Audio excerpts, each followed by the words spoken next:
Hello, everybody. So this is the first video lecture of the 4 video lectures I'm going to be giving now that I am in quarantine. And so basically what you'll be seeing is the video here that will replicate the lecture I would have given in person. So you'll be seeing me in this video, but you'll also see the PowerPoint slide. So I'm going to make it so that there's a small video of me, and then most or a lot of the screen is the PowerPoint slides. So you can kind of follow along, what we're doing, and I'll also put those PowerPoint slides, up online. These video lectures might be a little bit shorter, I think, sometimes than our regular lecture, because our regular lecture, typically I like to have a lot of discussion back and forth, and that's not really possible with these video lectures. And so if there's something that doesn't make sense or it's not clear, please email me, please send me, a message, and, I can clarify or, make sure that we're all on the same page. And one thing I want to say particularly about this lecture for today is make sure that you stick all the way to the end, right? Make sure you watch the video all the way through, because at the end, I'm going to be talking about your second sociological investigation. So sociological investigation number 2. And so you definitely want to watch the whole video so that you can, know about that investigation. Okay. Let me now start with the lecture, and also I'm going to start sharing the screen.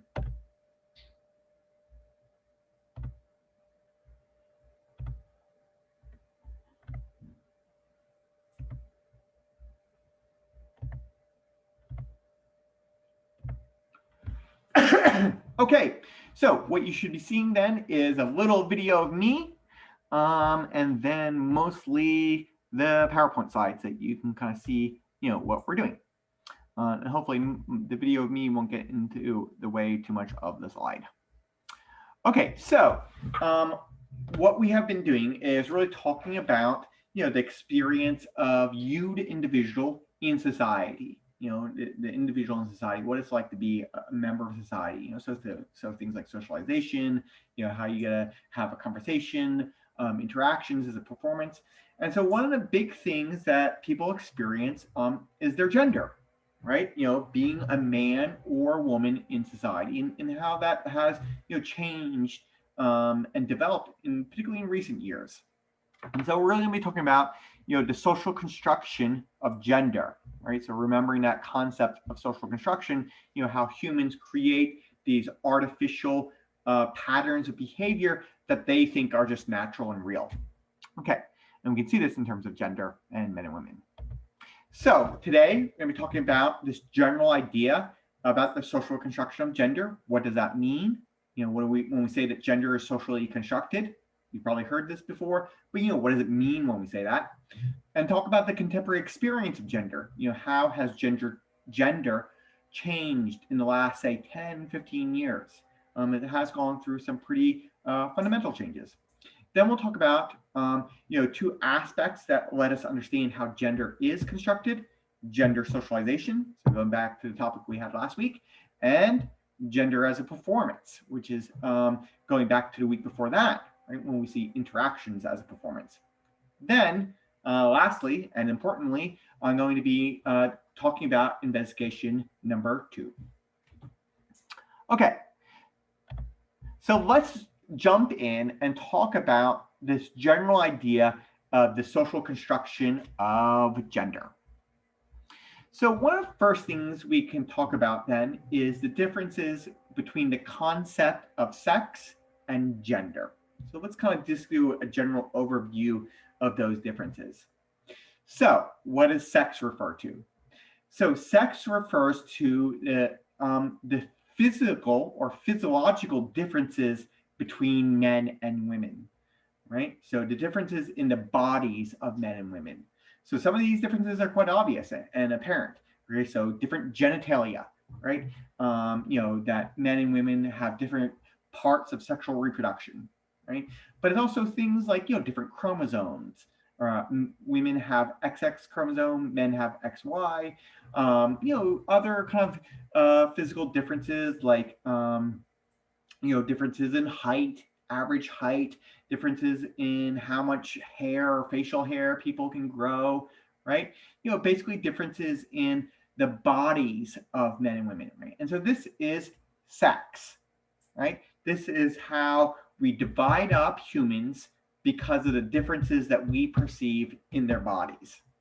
Okay, so that's sex, right? Physical differences between men and women. What is gender? So the first thing that we realize is gender, when we're talking about gender, it's not about sexual orientation, right? So we're not talking about whether you're heterosexual or homosexual, right? Whether you're straight or queer, right? We're not talking about your sexual orientation. No, we're talking about your gender, right? So, okay, what is that then?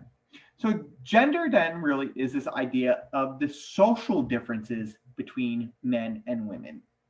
That men and women don't just differ in terms of their bodies, but they differ in terms of their places in society, how society treats them, and how they think of themselves, right? And so we can think of this as differences in masculinity and femininity, right? So differences in the way that men and women are expected to behave or act, right? Differences in the social characteristics of men and women, right? And so we can think of sex as more something natural, right? That's tricky, right? More something that you're born with, right? You're born with different genitalia, born with different chromosomes. But gender is something that develops over time, right? Acting in a masculine or feminine way is not something that you're really born with, so the argument goes, but rather something that it develops. Let's get this a little bit more specific. So we're talking about gender. Let's get a little bit more specific. So let's talk about the elements of gender. So for the elements of gender, we can talk about three important parts. So we can first talk about gender norms. You thought you never had to hear about norms again.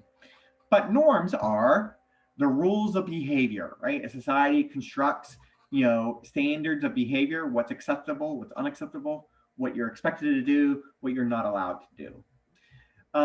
And what we do is we create these rules, different rules for the different genders, right? Men get a set of rules, women get a set of rules, right? If you're identified as a man and a woman, then there are different expectations of behavior, right? And so gender norms are the different way that men and women are supposed to act, or stereotypical ideas about the behavior of men and women, right? This is what we sometimes think of as being masculine or being feminine. Right? So that's gender norms. What's gender roles then? Gender roles is actually pretty similar, but a bit different than gender norms.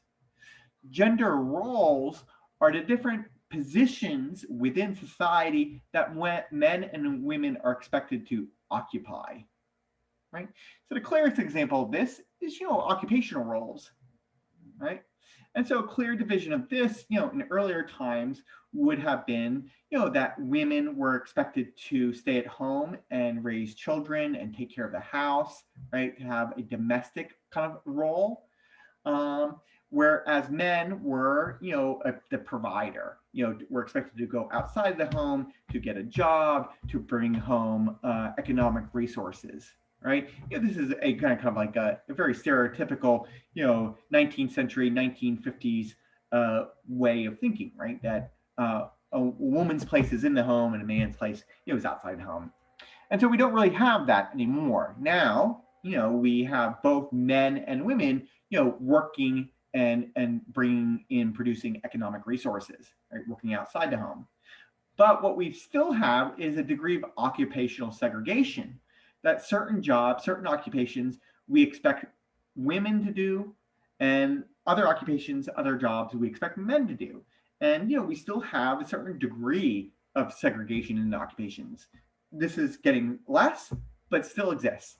So some examples of this are, about 91% of nurses are women, whereas about 71% of doctors are men. About 76% of school teachers are women.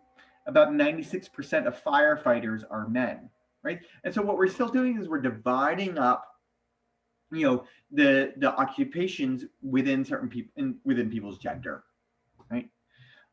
We do this less so, but it still exists. We're still really, still pretty hanging in there. Okay, so we got gender norms, we got gender roles, right? Lastly, we got gender self-identity. So we can think of gender identity as simply, okay, the gender that a person identifies as. Does that person identify as being male or female, right? But it's actually much more than that. We can think of gender self-identity as, in some sense, the psychological experience of gender. How a person creates a sense of self, right, that we remember from last week, a sense of self that is gendered, right? That a person thinks of themselves and experiences their own identity as either being a male or being a female, right? And so what we can see is that, gender is not just differences in the way you're expected to act. Gender is an internal psychological experience. It's part of our identity, right? And so we can think of it as gender is an internalized way, right? So this is basically the difference between sex and gender. Sex being physiological, gender being social, and we have these different aspects of gender. Now we can talk about the general argument that gender is a social construction. Okay, so we can remember, right? What is this idea of social construction? The idea of social construction is that the things in the world appear to us to be natural and normal and just real, right? That's just the way things are. But the argument of social construction is that these things that appear to be real are actually artificial. They are created and constructed by us, right? And so the things that we take to be just natural are actually artificial. They are artificial creations of us, but we have just forgotten it, or we don't realize it, or we kind of skip over that artificial part of it. And so the argument is gender is one of these things that is socially constructed. Gender, for a long time, I think less so now, but for a long time, gender appeared to be something natural, right? It was thought that, men and women are just different, right? This old kind of trope of, men are from Mars and women are from Venus, right? Men and women are just from different planets. They're just different from one another. And that's just like kind of natural or essential difference, right? But now the argument is that this difference that we perceive between men and women is actually artificial. There's nothing natural about it, but rather it is a creation that we as humans have constructed, right? That we have made men and women different through a long social process, right? We create these gender norms. We created the differences in gender roles. And even we help create this idea of gender identity, right? So if you remember, let's take on this idea of identity or gender identity. If you remember, identity is not created by you alone. Your self-image is not created by you alone, but it's created by you in interaction with other people. You use other people's opinions of you to form your own opinion of yourself, right? You interact with other humans, and that creates how you think of who you are as a person. And that identity feels very natural, feels very real, right? And the argument is that this is also true for gender, right? We take an infant, right? We take a baby that's 2, 3, 4 days old, right? They may have different sex, right? They may have different physiological differences, but the argument is they don't really have a gender difference, right? They haven't been in the world long enough, right? They don't think of themselves as a little girl or a little boy. They just don't, right? They just think of themselves as a person, or they don't really think of themselves as all, right? But over time, over the days and months and years to come, that infant will form an identity, will form a sense of self. And part of that sense of self will be thinking of themselves as either being a boy or a girl, right? As having this psychological experience of gaining this identity, right? And so the important thing to understand is this is not just true for these infants in the picture, this is true for you, right? And all of us, that, this experience of being a man or woman that you feel inside of you is actually something that was given to you, right? It is a social construction. And so the general argument is that as the children grow up, their gender identity gets constructed into them, right? Gets given to them. And so this is the overview of the argument that gender is a social construction. It feels natural, it feels real, but it is artificial, right? We as humans have created the differences between men and women, right? We created gender norms, we create gender roles, we create gender identity, right? Men and women might have different bodies, but it's we who said that those differences in bodies really meant something, was made us into different types of people. Not the same people with different bodies, but different types of people. Men over here, women over there. Let's see how now, let's now see how gender has changed in the last 10, 15 years or so, and it's gone through some pretty interesting changes. So for a long time, gender was perceived to have two important qualities, right? It was binary and it was permanent. So binary means that you were either one or the other. You were either male or you were female, right? It was an either or choice, and it was permanent, right? Once somebody was male, they were male for the rest of their life. Once somebody was female, they were female for the rest of their life, right? So the gender is really something, permanent and essential, right?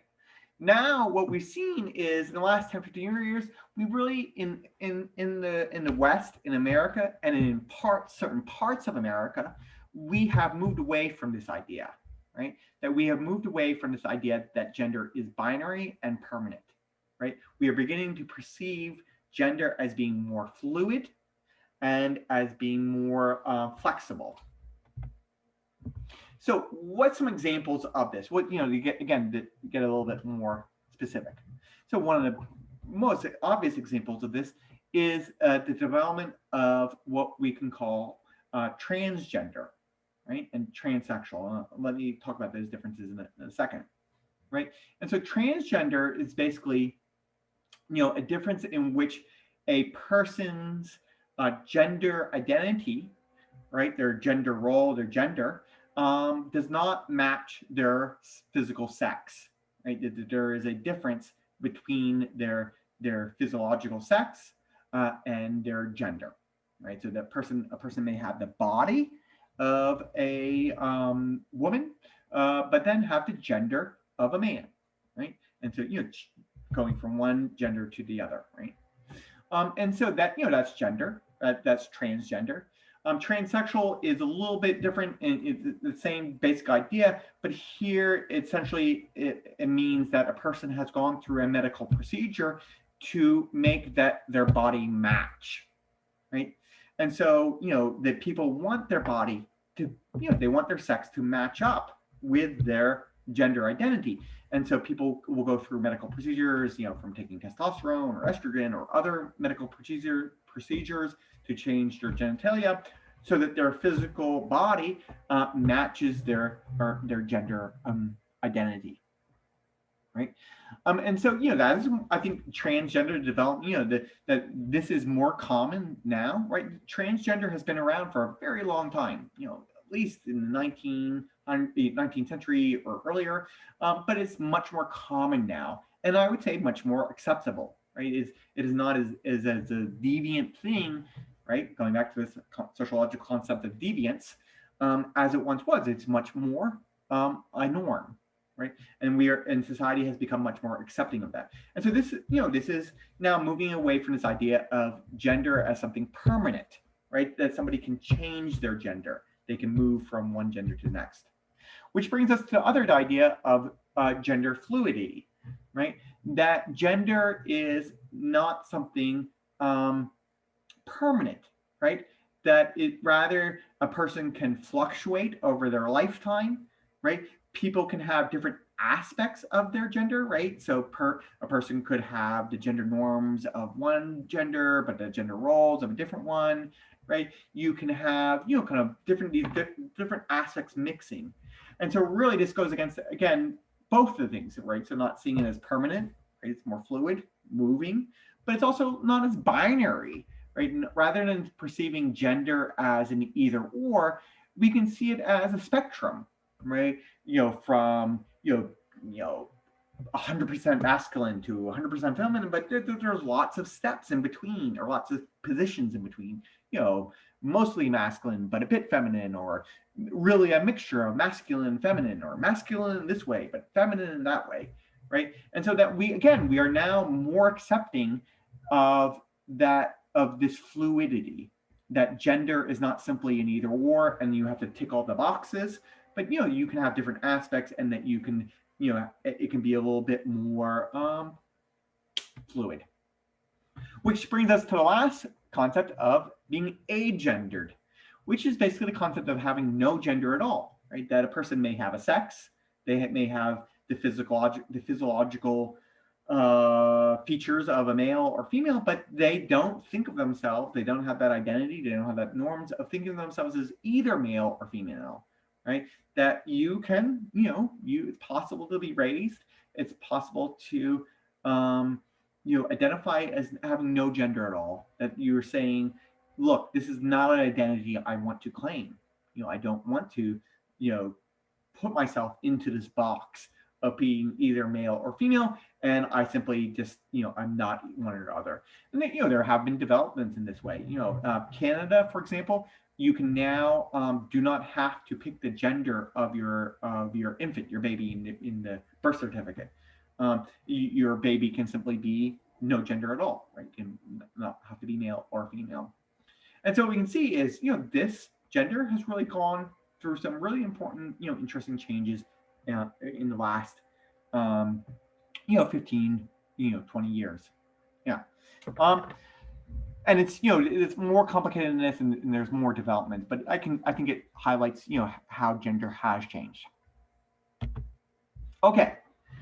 Now, let's go back to this argument that gender is socially constructed. Gender appears natural, but is actually artificial. What we want to get at now is, well, how does that happen? What are the processes in which gender is actually constructed? So we can talk about two ways that it happens. The first is gender socialization. So let's review the concept of socialization. So socialization is how society shapes and molds you, right? How society makes you into a functioning member of a specific community or social group, right? It's how you, from a very young age, learn the rules, learn the roles of society, learn, self-control, learn the culture. Right? And remember, an important part of this socialization is developing a sense of self, right? That self-identity is part of the process of socialization. Creating a sense of self is something that happens through this process of socialization. So what is gender socialization then? Right? Gender socialization is the way in which humans learn to be masculine or feminine. It is the way that humans learn about the general idea of gender, that people are masculine and feminine, right? And that they themselves are in one of these categories, right? That they learn to perceive themselves as a male or female, right? So they learn that self-identity. They begin to develop that psychological experience of gender, right? So it's not just learning the external norms, right, and the social roles, but it's learning to have that internal psychological experience. So what's some examples of gender socialization? I think one of the best examples is sex assignment, right? The moment, this happens even before somebody is born. right? So what's one of the first things that somebody is asked when they reveal that they are pregnant or they're going to be having a child? People will ask, oh, what's the gender of the baby? Are you having a boy or girl? It shows us how important that is to us. One of the first things we want to know is this human? Is it male or is it a female? Right? That's even before it comes into the world, we want to know its gender. We want to know it, what is this human? Right? And this has actually taken on, in recent years, it's actually taken on to be an interesting, kind of development, in that we now have gender reveal parties, right? And this is, a ritual. Remember, going back to this idea of rituals, right? Where we instead say, oh, here's a ritual to say what the baby is. And so this baby goes through a rite of passage even before it comes into the world, right? We assign it a gender. Right, and we do these dramatic ways of balloons or an explosion, in these ways. So one of the first things we do is we identify the baby. We, society, say, okay, this is a boy or this is a girl. Okay? And we, and you can see the kind of stereotypical ways that this is done: ruffles or rifles, right? In saying, not just saying what it is, but kind of assigning some stereotypical preconceptions about what it means to be a boy or girl. Okay, so sex assignment. What else? Modeling and reinforcement. So modeling is simply that, the parents of the child model gender, right? The parents perceive their mother and father to be different, perceive them to be acting in different ways, and children begin to copy that performance, right? Begin to model it, right? But it's not just modeled, right? It's not just something that kind of happens, but it's reinforced by the parents and others, right? And so parents they do this actively, right? That maybe they don't realize it, but they kind of do it, right? Praising girls for the way that they look, right? Telling boys how big and strong they are, but also can be negative reinforcements. Right? You throw like a girl, meaning you throw weakly or something like that. And boys don't cry. Teaching a boy to hold in their emotion, to not, this is the rule of masculinity. Don't be tough, don't cry, don't show your emotion. Right? And so this reinforcement is something that happens in subtle and unsubtle ways throughout a child's life. And they grow up, they model, and they're pushed into certain gender categories. I think one of the amazing examples of this is color, right? That we say, and maybe I think this is happening less now, but for a long time it was pink for girls and blue for boys. And it was, to mark it as a clear difference, that pink color is such a difference, right? You're either pink or blue. And so to say, oh, well, if you're a girl, you got to pick this color. You got to be pink, and you got to pick blue for your boy. And boys won't like the color pink because, that's something that's, that would be of the other gender. And what we can see is actually this is really artificial, because it used to be the other way around. It used to be that pink was thought of as a strong color, a vibrant color, and so that was for boys, and blue was more delicate and dainty, and so that was for girls. And so it really shows the artificial nature of it all. Right? Pink, there's no reason pink has to be for girls. There's no reason blue has to be for boys. It's just because we say it is. It's completely artificial, right? And so it really shows the social construction nature of it all, right? An example I like to do is I show this picture, right? This is actually a photo of somebody famous, and I ask, okay, who is this person, right? It's future President FDR, right? And so what's odd is that FDR is wearing a dress, right? A better dress. And so for a long time in history, both boys and girls were given dresses to wear. It was easier. You could pass them down from one infant to the next, so it was less cheaper. And there was no differentiating boys and girls in terms of their clothing, because for a long time they didn't care, right? But now in more recent times, we make sure that men and women are now clothed differently, to make sure that we know, what their gender is, right? And so, this is typical in the 19th century that both boys and girls would wear dresses right up into infancy, through infancy, right? But now we see what's called gendered marketing, right? That we see, boys and girls being marketed to in different ways. So, you get this pink marketing again for girls, and you get dolls, right? The question is, what's the difference between a doll and an action figure? Nothing at all, right? It's just different names, but we're saying that they're different, right? And so we get this marketing to reaffirm this idea that men and women are different.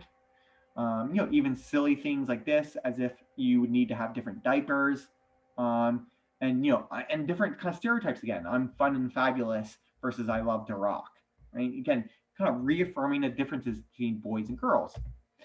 This happens, throughout a child's life. Lego being the most interchangeable toy in existence, like the blocks and bricks that you can make anything out of. But no, we can even gender that, right? But this happens not just in childhood; it happens through a person's entire life, right? Changing the way that men and women smell, right? This deodorant for men and this other deodorant for women, right? You can see again the stereotypes: power for the men, right? And making the physical differences even more marked, right? Pens different, right? As if women's hands would be different, that they couldn't hold a male pen or something like that, right? And so this is just gendered marketing is not something that happens just in infancy. It's reaffirmed throughout our whole life, right? Women's earplugs, kind of example after example. Even the bathrooms that we go to. Right? Again, this is a debate, has become a debate. But the idea that we go into different bathroom stalls, and that this reaffirms our differences in gender. Which actually brings us to the reading, which I really wanted to talk about in class because I find it such fascinating reading. But unfortunately, it's online. But so I can kind of take you through the reading a little bit. And so really what the reading is about is how boys and girls were treated differently in preschool by teachers, right? The teachers perceived there to be boys and girls and then started to treat them differently. And then what was happening is that the boys and girls learned to be different. And a lot of this was the differences in how they use their bodies. Right? And so we think about sex as something you're born with, but actually sex is also something that you learn. It's physical differences is also something you learn over time, right? So, we talked about, the way that, some of the differences, I'll just reveal, right? Girls are taught to be kind of polite, to be quieter, to raise their hands, to be delicate in their movements, to watch what they're doing. Whereas boys are rather rush and fall down and fall on top of people and to be loud, and they're allowed to be rough. And again, this was something that was reinforced by the teachers. They would kind of allow boys to be rougher, but make it unacceptable for girls, right? Teaching different gender norms, right? And hand raising a good example of this, that the boys would just, leap out, start answering questions, but girls were really taught that they had to raise their hands. Right? And even the tone of her voice, we think that men and women sound differently, right?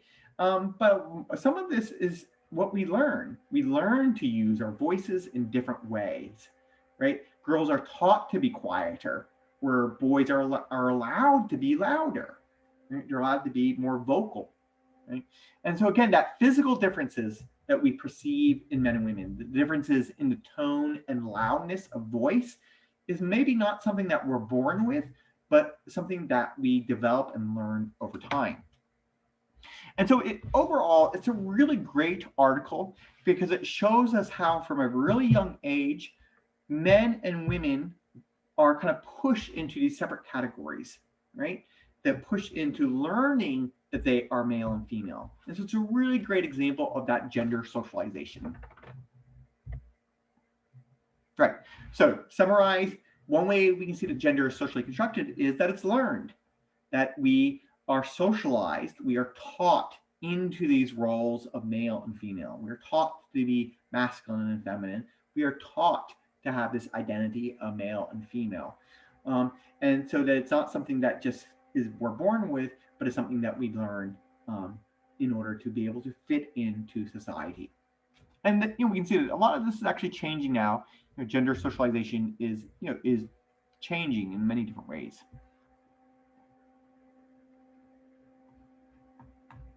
Okay, so we got gender socialization. That's one aspect of it. Now we can talk about, secondly, gender as a performance. So here the concept links back to Goffman and the idea of interactions as a performance. Let's see if I have a slide on this. I do, great. So if you remember all the way back a couple of weeks, before the midterm, when you have an interaction, when you're having a conversation, when you're in class, when you go to movies, you're giving a performance. You are presenting yourself to others, and through your actions, through your verbal and nonverbal actions, you are managing the impressions that people have of you, right? You're giving a performance. You use a script, you use props, there's a backstage and front stage, all these things, that your actions are a form of communication. You're communicating who you are as a person. So what's one of the things that we perform? We perform our gender. We present our gender to others. We let people know, hey, I'm male or I'm female through our performances in public. Right? We act out gender. So the way to think about this is gender is not something you are. Gender is something that you do. Right? Gender is an action. Gender is a performance. Right? It's an activity. And it's through that activity that you create the impression in other people that you are of a certain gender, right? And then remember, when you create the impression in other people that you're a certain gender, what does that do? They perceive you in that way, and then you perceive yourself in that way, right? So through that gender performance, you create a gender identity by seeing how other people are reacting to you. And so again, this has been around for a long time. We've been performing our gender. Again, things are changing, but it's still a bit, we still have it, right? So throughout history, we clothed men and women in different clothing, different costumes, different props of performance, right? And this let us know, oh, the person wearing this clothing, that's a man. The person wearing that clothing, that's a woman, right? We've been doing this since the Middle Ages. We did it in the 19th century, Jane Austen, Charles Dickens, that stuff. Men and women dressing differently. And it would be completely unacceptable in this time, this day and age, for a man to dress as a woman or a woman to dress as a man. It would be very deviant, right? And we see it right up into the 1950s and 60s, right? This is from the TV show Mad Men, right? But it's still a very gendered time in which men and women look different in their clothing. Right? I would say that this has changed over time, right? It's not as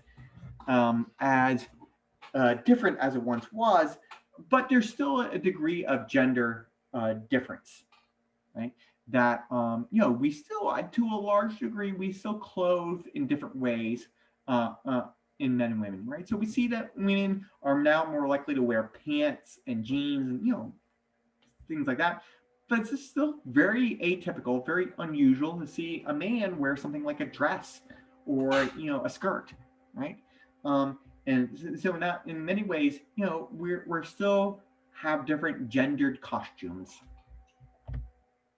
Right? We see this here, right? And go on a red carpet, right? Men and women are still looking very differently in their clothing.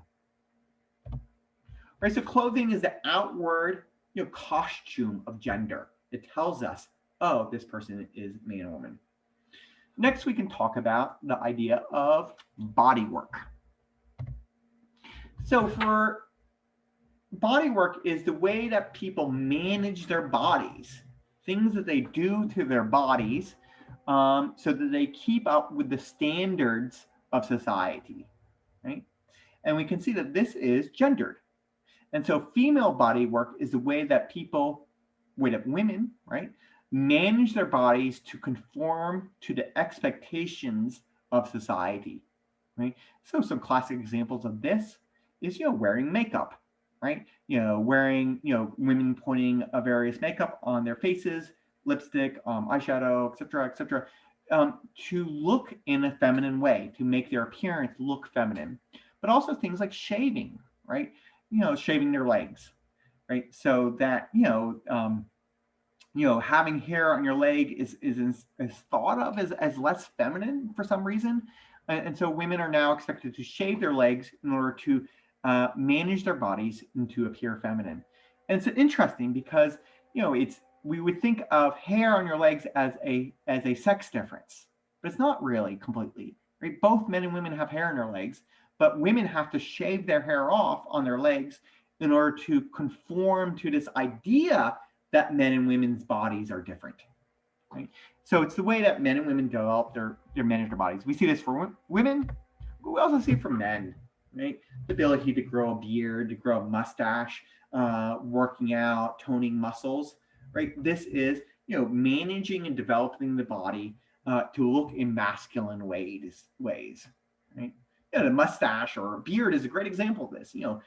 In some sense, we can think of a beard as a sign of your masculinity, right? A sign of your gender identity as a man, right? That it signifies a performance. It's something that you do. It's that presents yourself, says, "Hey, I got this beard, I got this mustache. I'm a man. Identify as man." Right? And so it's all the little things. It's gender performance is not one thing, but it's a collection of things. It's clothing, it's body work, but it's also the way people sit, right? It's the way they hold their hands. It's the way they walk. It's the way they sit in a chair. It's, all the things that we don't really think about that much. We just kind of do them automatically. But even though we don't think about them that much, we're still giving that performance. We're still delving and developing it. We're still presenting ourselves in a masculine or feminine way. So this is the whole idea of gender as a performance. That gender is how we are presenting ourselves to other people. And it really helps create a gender identity, right? When we perform a gender, other people perceive us that way. And when other people perceive us that way, we perceive ourselves that way. And so that's the last point of it, right? That our gender identity does not create the performance, but it rather is the other way around. It's our performance that creates the identity, right? It's not that you think of yourself as a male or female and therefore then give that performance. Rather, it's you give a performance as a male or female, and then that develops your identity. That reaffirms that idea in your mind that you are male and female. Right? And so it's your performance of gender that creates the identity, not the other way around. Okay, so that's this basic general idea of the social construction of gender. That gender, is something artificial, right? Sex might be something you're born with, right? But your gender is something that is given to you by society, something that is artificial, something that develops over time. And we can see two examples of that as gender socialization and gender as a performance. Okay, so I said you should wait to the end of the video, and you should, because now we can talk about the second investigation. Okay, so your second investigation, which is due on November 5th, right? So like in 2 weeks. Is this idea, or 2.5 weeks, is again now going off this idea of gender, right? And now what you want to do is you want to see how gender is presented in the media, right? So as you do this, the first thing you want to do is review the concepts that we just saw in this lesson, right? The concept of gender, the concept of gender socialization, and concept of gender performance. So have that. Have these ideas in the back of your mind, as you do this, as you do an investigation. And then what you're going to do is you're going to consume 2 objects of popular culture. Right? So, for example, 2 TV shows, right? 2 episodes of a TV show, not whole seasons, but 2 episodes. You could also read 2 magazines. You could also read 2 comic books. You could also read, you could also play 2 computer games, right? Just 2 things of media, right? Now, one of them has to be recent, 21st century and beyond, and one has to be older, 20th century. Right? It's kind of a rough dividing line. So one form of media that you have, part of your own life experiences, and then one earlier, maybe before you were born.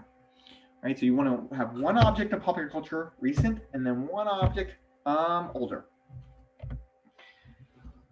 So what you're going to do then is you're going to compare those, right? You want to see how has gender changed over time? How's the presentation of gender in the media changed, right? How is the older form of media different from the newer form of media?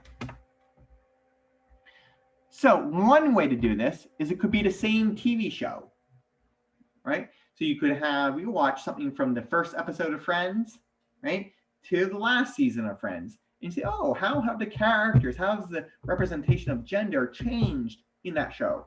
It could be different shows. It doesn't have to be the same, it doesn't have to be the same show. That helps, but it doesn't necessarily, right?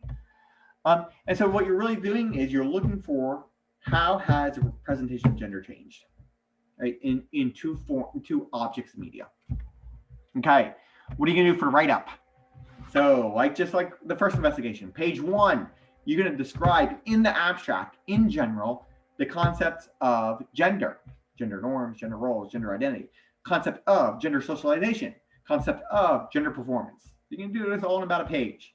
Describe these concepts, right? What's the fundamental of them. Page 2, less than kind of pretty briefly, describe what your 2 objects are, right? I picked Spider-Man, first Spider-Man movie. I don't know if it's actually early 2000. Maybe it's not, Okay, I picked some movie, in the 1990s. And then I picked another comic book movie more recently, and I compared them, right? So X-Men. X-Men might be a 1990s movie, right? You simply describe your 2 things. You do this amount, 2 paragraphs, pretty brief. Then you analyze it.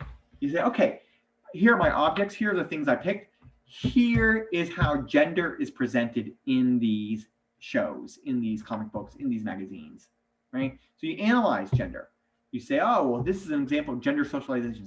A child looks at this magazine. This is what they learn. This is an example of gender performance. This is how I can see the people learning about gender, right? And then, importantly, you want to say, how has it changed? How is the 20th century version of the media different from the 21st century, right? So you're analyzing gender, but you're also analyzing how gender has developed over time. Okay, that's it. Essentially, there's also a handout on it. But if you have questions, please feel free to email me and ask me, and I can clarify. Okay, that's it for today's lesson. I gotta turn off my video.